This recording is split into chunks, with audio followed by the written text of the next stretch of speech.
This is not financial nor professional advice. This video is for entertainment only.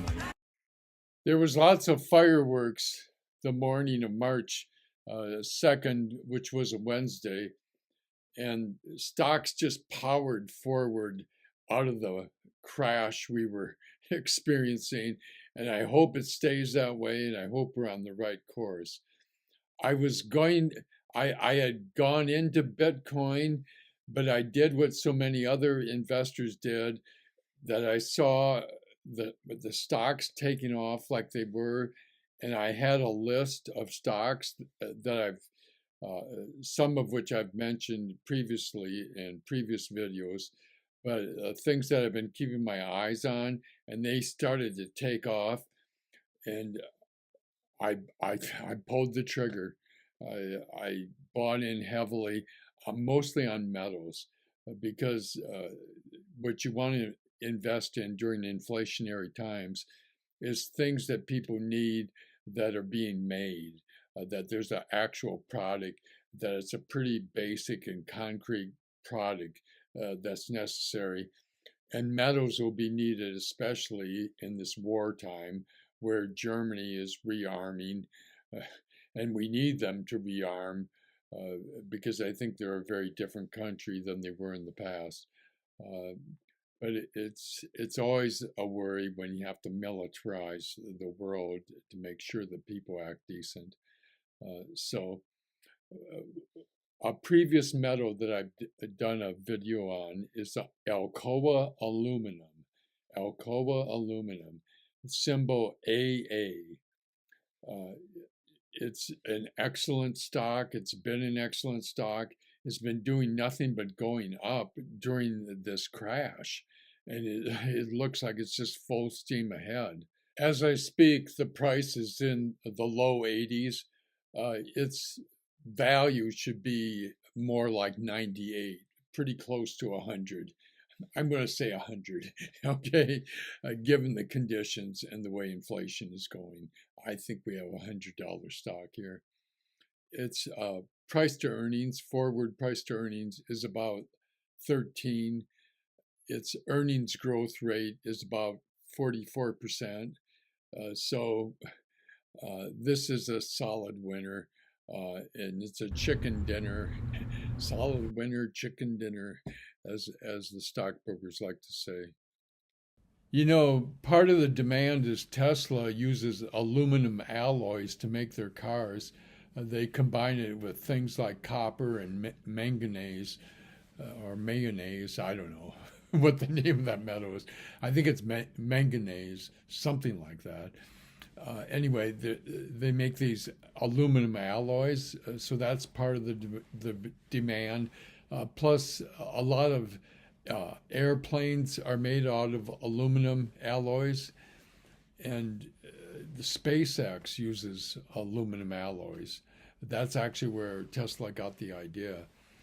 But Tesla is also going to be a big user of stainless steel to make their Cybertruck, which they're making at their Gigafactory in Austin, Texas.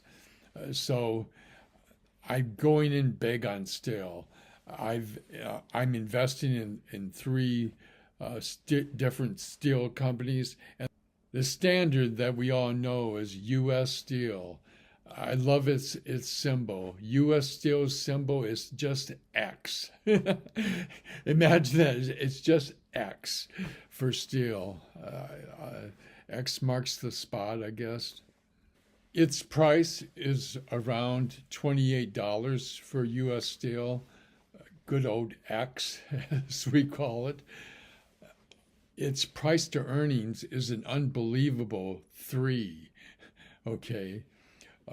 It's undervalued. It's around 28 now. It should be at least at 35. And again, with inflation, I'm going to say it's a $40 stock. You know, I think that's the way it's going to pan out. I think the value of this company keeps going up. It's something that we need. its earnings growth rate is a solid 38%. So here we have a very solid all-time company that's needed more than ever, that's going to make lots of Cybertruck steel. I think it's a go for me anyway.